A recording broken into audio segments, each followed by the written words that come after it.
Dana Siegelman is on the line with us, the daughter of former Alabama Governor Thom Siegelman, the America's most recent political prisoner, and literally a political prisoner. The website free-don.org. And Dana, thanks for being with us. Thank you so much for having me. It's great to have you on.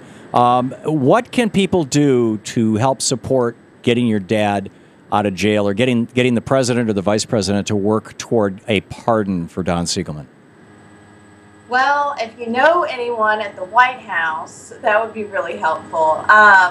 But if you don't, we have a letter writing campaign. We have phone call campaign. Basically, what I need you to do is to first go to free-don.org. It's on my shirt, but I think it's also on the web under the show or whatever you're watching. But at free-don.org, sign the petition, and then go to the Take Action page. You can join our listserv. You'll get emails from me, and I'll tell you, please help me call so-and-so.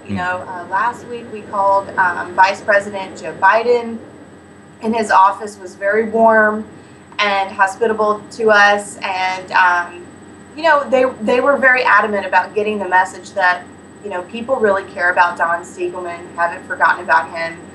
And I do believe the vice president knows the story, is very familiar with Karl Rove's tactics, has no question at all that Thom Siegelman was railroaded. So getting that message then to the president would be a lot easier if we have someone like Vice President Biden on our side. So join the mailing list. Go to the Take Action page at free-don.org. But make sure you sign that petition.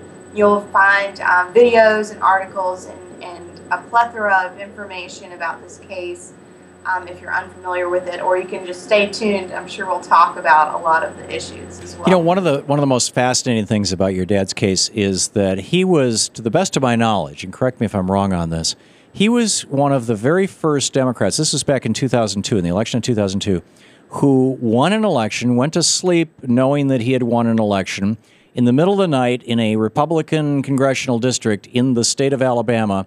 After the Democratic poll watchers had left, a single Republican in charge of that voting machine tabulator suddenly discovered 15,000 votes, which flipped the election from the incumbent governor winning re-election, your father, Thom Siegelman, to Bob Riley, his opponent, whose campaign was being managed by one of Karl Rove's best buddies, winning the election. And he was one of the first national politicians to actually call out electronic voter fraud. Yes, that's correct.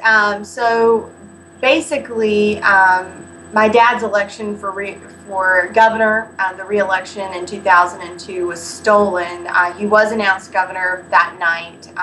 He went on stage, accepted the election in his favor, and then woke up the next morning, like you said. And anyway, it was very obvious. I mean, no other precinct, no other candidate running for any other office in the state had their votes shifted, only the gubernatorial race, and only in favor of Bob Riley, my father's opponent.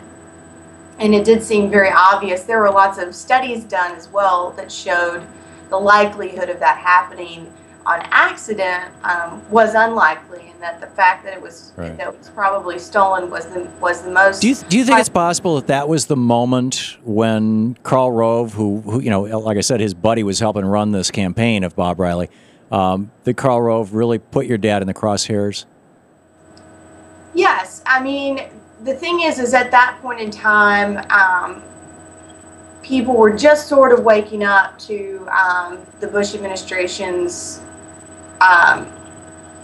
sort of not kosher tactics. But that was early, so that was in 2002. Of course, as the Bush administration went on and people found out there are no weapons of mass destruction and we've been using torture and, going into countries without warrant, I think people started realizing there's something not quite right here. And of course, with the U.S. attorney scandal and the 8 U.S. attorneys that were fired for political reasons, for not pursuing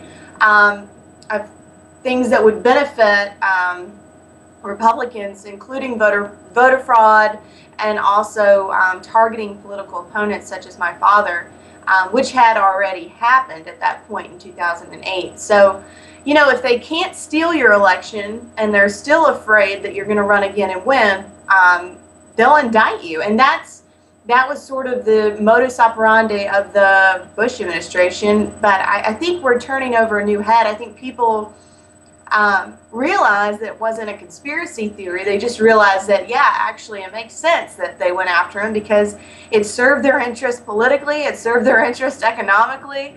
They wanted this guy out of the way.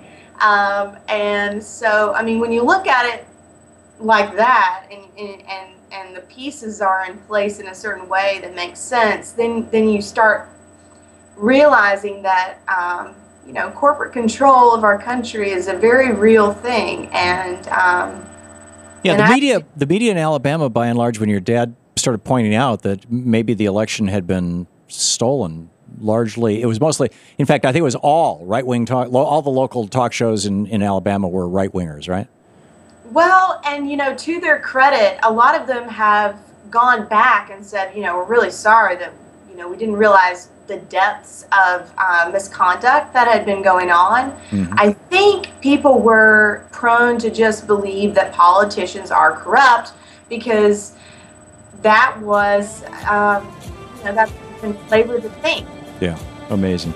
Dana Siegelman, Dana, the website free-don.org. Please get over there, check it out, sign the petition, and participate. Help us get a pardon for Don Siegelman. Dana, I wish you the very best and happy holidays. Thanks so much for being with us. Thank you so much.